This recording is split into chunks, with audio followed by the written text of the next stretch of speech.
What's good, y'all? It's your boy Ross back at again with another video. So I'm going to check out 10 WWE storylines canceled because of real life drama. We've seen in the past where it seemed like there was going to be a program set up with some individuals and some stuff happened behind the scenes that kind of canceled that. And it does happen. I guess you could say it sometimes, not even sometimes, it does leave money on the table. One of the most infamous ones is obviously the whole situation with CM Punk and the Young Bucks and how, you know, they really, I don't know if they were going to plan a storyline, but they really could have capitalized off of that real life issues that they had and really made a lot of good money, especially when CM Punk had came back the second time in AEW. I think they really could have, you know, capitalized on that. And that may be a loose example, but who's to say maybe there wasn't something in the works to potentially maybe set up a storyline and they canceled it because just two of the opposing parties were just not gonna, you know, work with each other. So, you know, we're gonna check this out. Appreciate all the love and support you guys have shown on the channel. And let's get right into this one, man. WWE is often incredible at storytelling. Some storylines flop while others are unforgettable. But what about the ones that just vanish? No payoff, no closure, just dropped. The crazy thing is it ended so abruptly. There was no finish to it. So I'm not sure what happened. I don't know if someone was uncomfortable. Maybe a fiance didn't like what was going on. I'm not That was a wild angle too. Like they were legitimately in a relationship, like married and stuff, or about to get married and all this other. It's like this Triple H and Stephanie, that was real.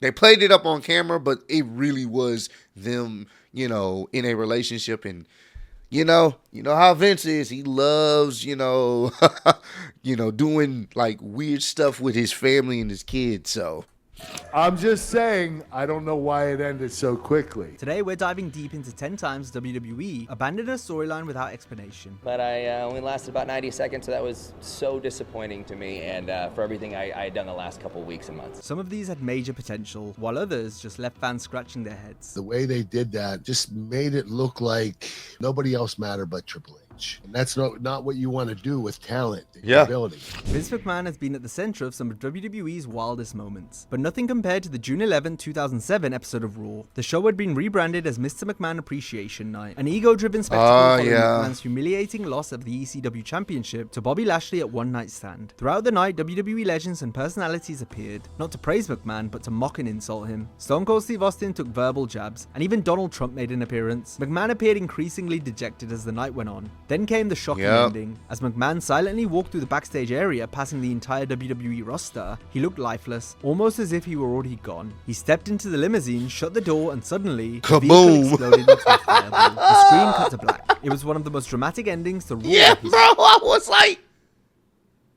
did they just kill Vince fucking McMahon? What? I watched this live and I will never forget. I was just like, huh?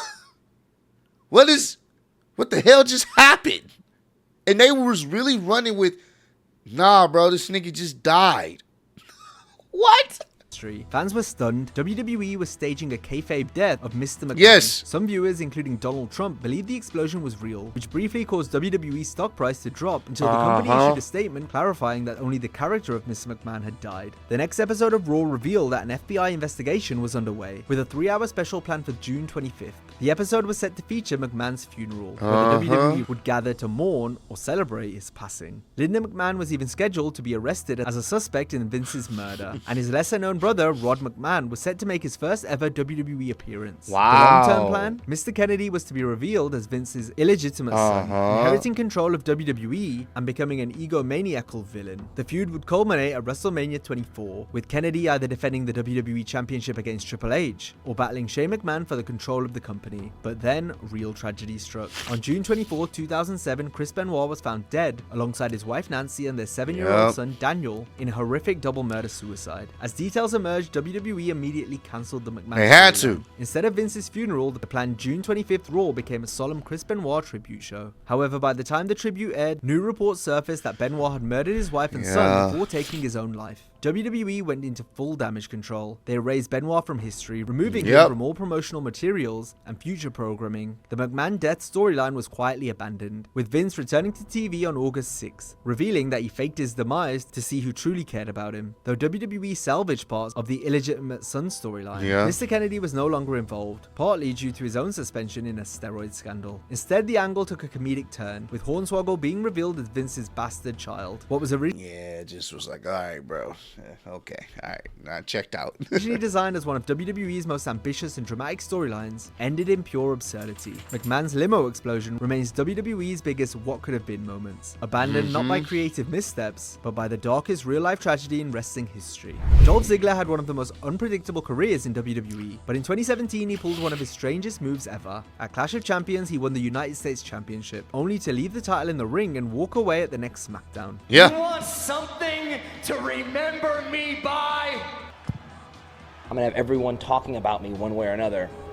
Threw it down and walked out, and I loved it. I go, this is great. Ziggler's cryptic exit suggested a major storyline was coming. Maybe a character change. Yeah, I remember he got it, won the title. I was like, all right, cool. Then he pretty much vacated it and left. I was like, all right, there's something got to be coming that's huge for Dolph Ziggler. It makes no sense for you to win the United States Championship only to vacate it and then nothing comes from it. Well, guess what fucking ultimately happened? A bigger push. Instead, nothing happened. He returned at the Royal Rumble a month later, lasted under 2 minutes, and never really gave an explanation. Yeah. I thought he retired or something. I thought he was done too. Later, Ziggler revealed in an interview that he had a vision for this storyline, but WWE took it in a different direction. He explained that he wanted to walk away for an extended period, let fans wonder about his status, and return as a more powerful character. In reality, he was only gone for 3 weeks, far from the impactful absence he had hoped for. I wanted something special to happen. I wanted to go away, work on myself, make myself stronger, make my character better. So I did what I could, and I slammed the title down and walked out. This was the most anyone talked about me in 7 years. But I only lasted about 90 seconds, so that was so disappointing to me, and for everything I had done the last couple of weeks and months. The plan seemed to be that Ziggler was on his way out of WWE, as rumors at the time suggested he was planning to leave the company. However, WWE reportedly made him a contract offer too lucrative to turn down. His sudden return at the Royal Rumble felt awkwardly rushed. And WWE scrambled to justify his return by having him claim he gave up the US title because he wanted a WWE Championship match at WrestleMania. The reality, he ended up competing in the Andre the Giant Memorial Battle Royal, a complete afterthought. What could have been a powerful reinvention of Ziggler's character. Yeah, they've always done Dolph Ziggler, for the most part, dirty, bro. There's been how many times, how many moments where they could have really pushed this guy to the moon. He's talented in the ring. He's talented on the microphone. They didn't. They just never viewed him anything other than just, mid-card guy. It's really unfortunate, man. Ended up as another missed opportunity in his roller coaster career. The Nexus was one of the hottest factions WWE had introduced in years. Despite suffering a major loss at SummerSlam 2010, the group still had credibility as a dangerous, disruptive force in WWE. And in a moment that has largely been forgotten, they set their sights on one of the biggest names of all time, The Undertaker. On the 900th episode of Raw, just a few weeks after their SummerSlam defeat, Nexus attacked The Undertaker and left him laying. This was a huge statement. Taker, known for his supernatural resilience, had been overwhelmed and taken out by the upstart group. It was a golden opportunity to re-establish the Nexus as a dominant threat, but WWE never capitalized on it. In fact, the segment barely got any follow-up, and the faction quickly lost momentum once again. However, the Nexus wasn't done with the dead man just yet. At Bragging Rights 2010, The Undertaker faced Kane in a Buried Alive match for the World Heavyweight Championship. With Kane on the verge of losing, the Nexus suddenly interfered, attacking The Undertaker and helping Kane bury him alive. This shocking twist seemingly set up a major storyline between the Nexus and the Phenom. But then, nothing happened. The next night on Raw, Wade Barrett, the leader of the Nexus, briefly mentioned the attack but gave no explanation.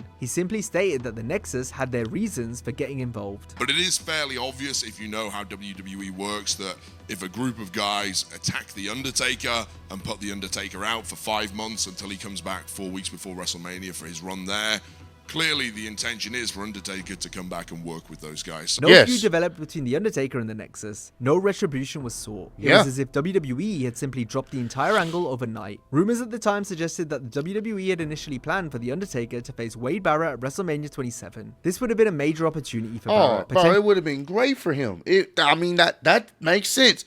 The Undertaker starts going after the members of Nexus leading up to WrestleMania that year, And then he finally goes after, obviously, the leader to get his revenge.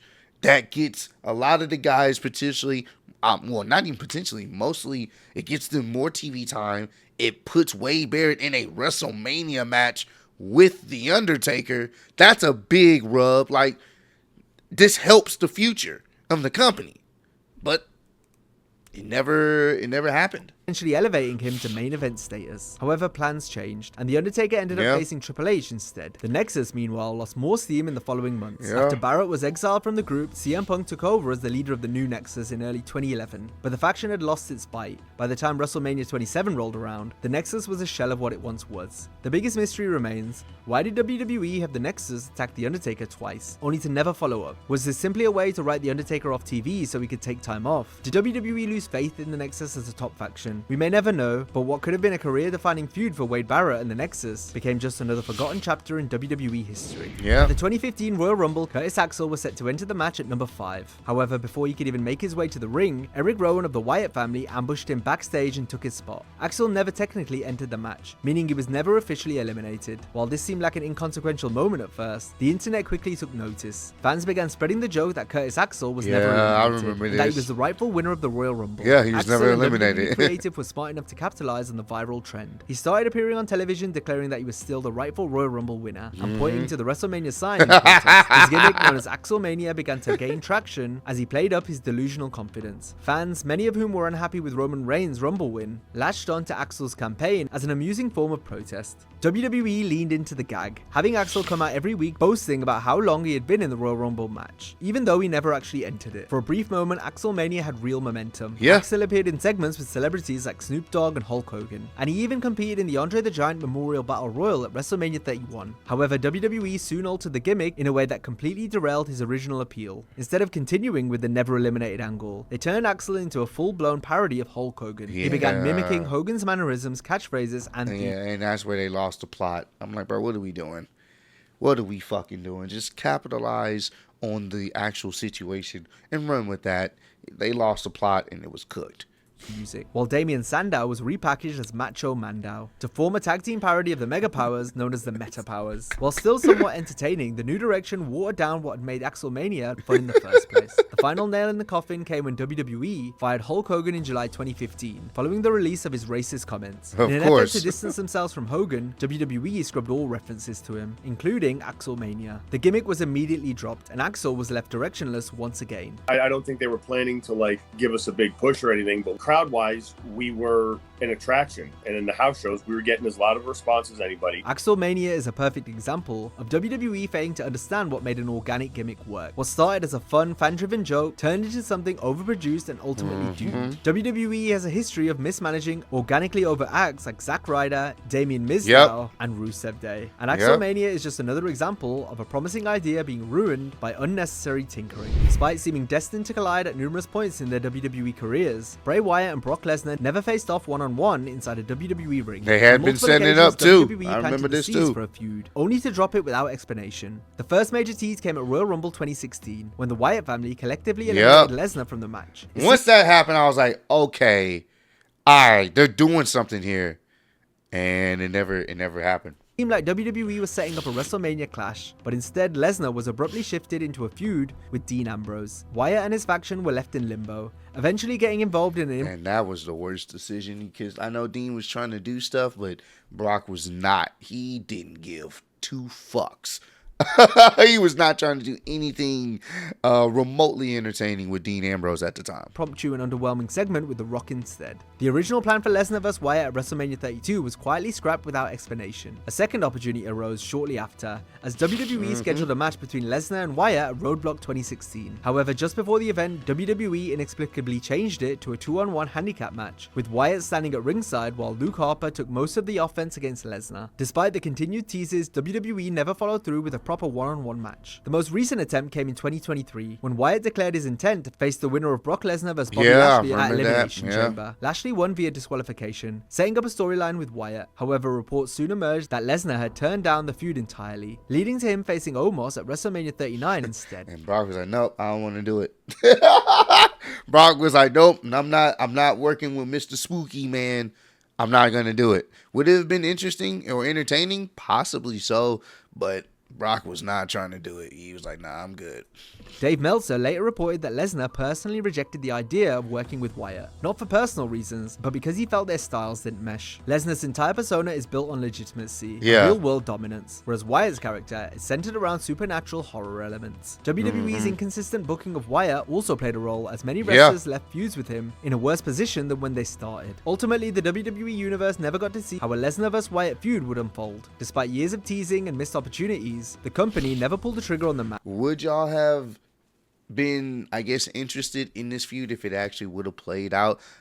Part of me definitely does say yes, because I really would have seen, I would have been interested to see how their styles would have meshed, but I can understand some people being like, it probably wouldn't have mixed really well, because Brock is more of a straight shooter, you know, like he's more the straight guy in the matches. Suplex, you know, couple grabs and holds, maybe the Kimura lock and the F5. He's not really about to do too much. He'll sell here and there, but he's more of on the wrestling, the actual wrestling side of things, with more of the combat ground and pound.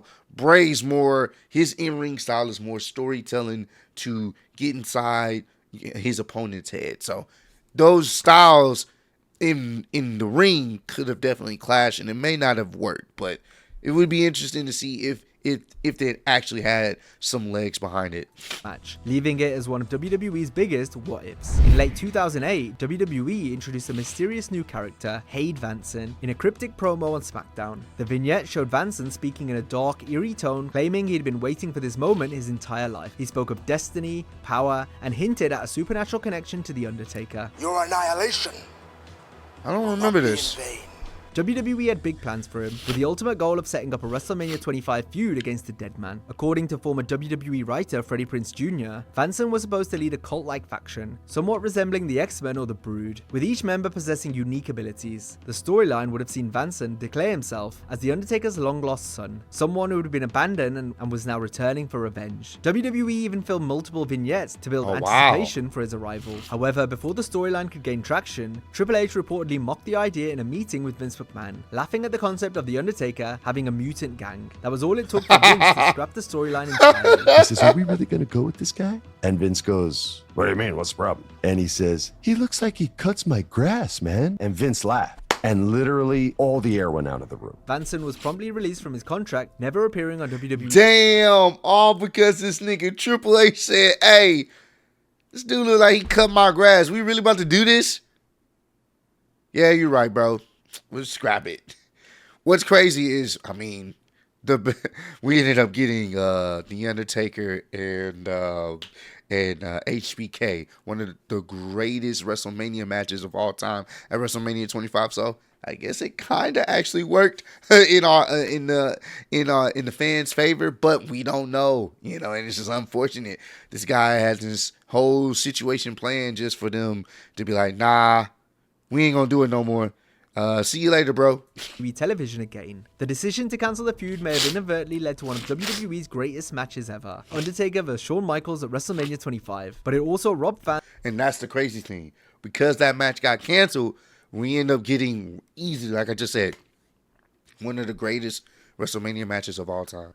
Of what could have been an intriguing supernatural rivalry. Instead of reworking or repackaging Vanson, WWE simply erased him, leaving his one promo as the only trace of what could have been. That's Hey cold. Vanson, it was a cruel twist of fate, going from being positioned as The Undertaker's WrestleMania opponent to being completely forgotten in the span of weeks. In 2015, Hideo Itami was sidelined with a shoulder injury. Instead of a simple announcement, NXT crafted a mystery angle. He was found attacked in the parking lot before TakeOver. The prime suspect, Kevin Owens. Owens even taunted Itami on TV, but then nothing. A year passed, Itami returned, and the storyline was never mentioned again. Nope, never Itami picked up. later called his WWE run the most frustrating days of my life. Fans were left wondering who was originally planned to be the attacker, if WWE even had an answer. This wasn't the first time WWE abandoned a mystery attacker angle, and No Way Out 2003, Edge was found unconscious backstage before his scheduled tag team match with Chris Benoit and Brock Lesnar. EMTs rushed to his aid while Benoit and Lesnar were left wondering what happened to their partner. The segment built intrigue. Who took out Edge? What were the repercussions? The answer? None. The storyline was quietly dropped, as Edge was actually written off TV to undergo neck surgery. Unlike other injury angles that built towards revenge or a return storyline, WWE never addressed the attack again. Even Edge himself has admitted that it always bothered him that WWE never followed up on it. Two different eras, two different wrestlers, but the same lazy writing. WWE has a history of dropping mystery attacker storylines, leaving fans without answers and performers without payoffs. By late 2017, Raw and SmackDown had lost a lot of momentum due to uninspired, repetitive booking. The previous year's brand warfare at Survivor Series had some level of excitement, but by 2017, the investment had significantly dropped. Despite this, WWE put together a huge 5-on-5 men's Survivor Series match, featuring a mix of part-timers, modern-day main eventers, and big-name NXT call-ups. On paper, it was stacked. What could go wrong? The match determined the final result of the night, with both brands tied 3-3 in the overall score. However, the brand supremacy stakes felt completely meaningless, especially when considering that two of the biggest names in the match, Triple H and John Cena, had barely appeared on Raw and SmackDown in the months leading up to the show. Neither man even wore the brand-specific shirts their teammates donned, with Cena showing up in his standard green gear, giving the impression that he was just there to make an appearance. The early moments of the match felt surreal, like a bizarre dream sequence filled with mini face-offs between major names. Samoa Joe and Randy Orton opened with a matchup that commentators hyped as a dream match, only for them to immediately tag out to Finn Balor and Shinsuke Nakamura. Fans erupted with NXT chants, as both men showcased their fast-paced, Japanese-inspired styles. Nonetheless,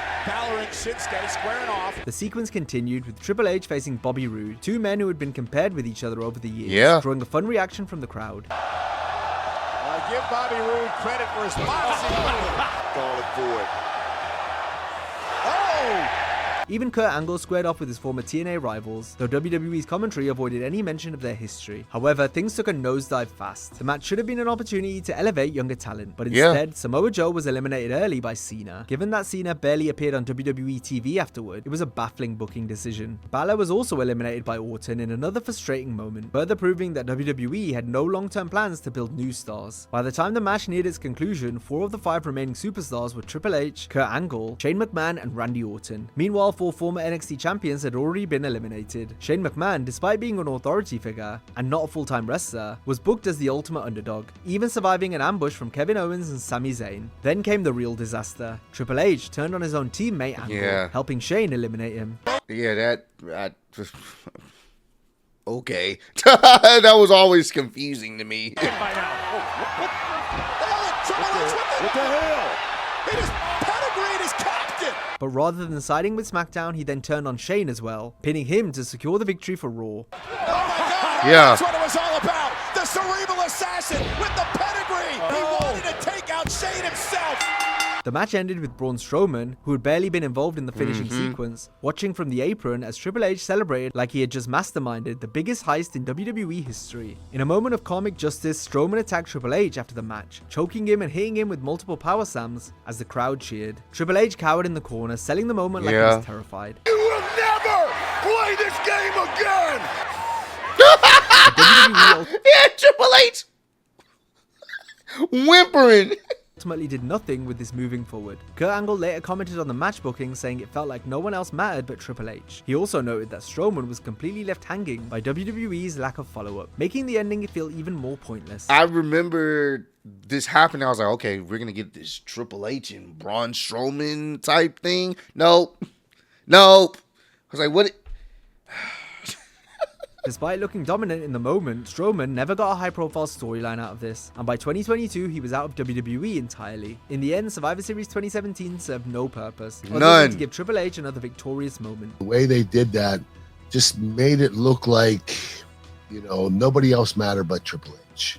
And that's not what you want to do with talent that you're building. One of WWE's most intriguing love triangle storylines played out in 2000 between Triple H, Kurt Angle, and Stephanie McMahon. What began as innocent interactions between Angle and Stephanie soon escalated into a full-blown feud with Triple H, leading to a storyline packed with jealousy, betrayal, and mind games. The tension built over months. Angle and Stephanie shared increasingly flirtatious moments, much to the frustration of Triple H. Fully loaded, Stephanie received flowers from a secret admirer, which Triple H assumed were from Angle, though they were actually from Chris Jericho as a prank. Meanwhile, Triple H's own suspiciously close relationship with Stratus only added fuel to the fire. The seeds of distrust had been planted.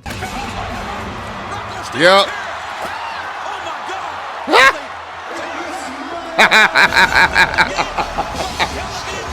By the August 4th episode of SmackDown, Stephanie seemed to have more in common with Angle than her own husband. The drama escalated when Stephanie begged Angle not to compete against Triple H for the #1 contender spot. Angle, misinterpreting her words, assumed she was unhappy with how Triple H was treating her. Hunter, you're a bitter and jealous man, and it pains me to see Stephanie, my friend, saddled with a loser like you. That Triple H, you always made a lousy WWF champion. But after last night, you make even a lousier husband. As tensions boiled over, Mick Foley resolved the conflict by making it a triple threat match between The Rock, Triple H, and Angle at SummerSlam 2000. The match would feature one of the most infamous botches in WWE history. Angle suffered a legitimate concussion after a failed pedigree through the announce table, forcing him out of the match for a portion of time. The storyline was supposed to lead to Stephanie betraying Triple H and aligning with Angle. Seems to me like there's a little electricity between Stephanie and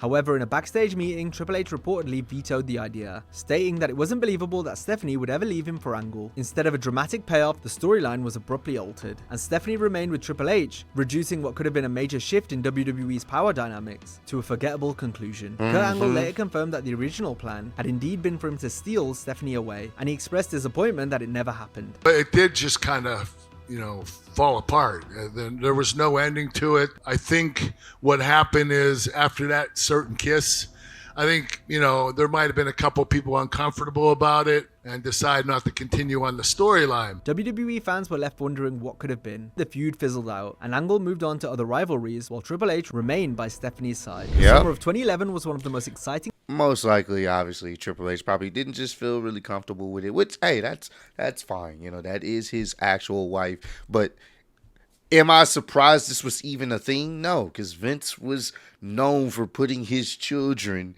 in weird, crazy storylines because he thought it would be ultimately entertaining. Times in modern WWE history. CM Punk had just dropped his infamous pipe bomb promo, criticizing WWE's corporate structure and setting himself up as the anti-authority rebel. This led to Punk winning the WWE Championship from John Cena at Money in the Bank, only to leave WWE with the title. However, a rematch was set for SummerSlam to unify the disputed championships between Punk and Cena. Punk won the match at SummerSlam, but the real shock came immediately after. Kevin Nash made his shocking return to WWE, attacking Punk and leaving him laid out with a jackknife powerbomb. Moments later, Alberto Del Rio cashed in the Money in the Bank contract, winning the WWE Championship. It was a perfect setup for a Punk vs Nash feud, but what started as an intriguing angle quickly fell apart behind the scenes. Punk and Nash cut promos against each other in the following weeks, with Punk famously mocking Nash by saying his sister texted him, thinking Nash was dead. Nash later admitted on his Click This podcast that he was not given a response line during this exchange, making the segment feel awkward. The feud was set to culminate in a match between Punk and Nash at Night of Champions. However, Nash was abruptly pulled from the bout, and Triple H inserted himself into the match instead. Why? Well, according to Nash, it was personal. He revealed on his podcast that Triple H had developed a strong dislike for Punk during this time, saying Punk got under Triple H's skin so bad, Paul just came up to me and said, "You're not going to wrestle him, I'm beating him." To make matters more confusing, WWE cited Nash's medical issues as the reason for cancelling the match, yet he was still cleared to interfere physically in multiple segments and later had a TLC match against Triple H. Nash himself pointed out the inconsistency, suggesting that Triple H simply wanted to take Punk's spotlight. Backing up Nash's claims, former WCW wrestler Disco Inferno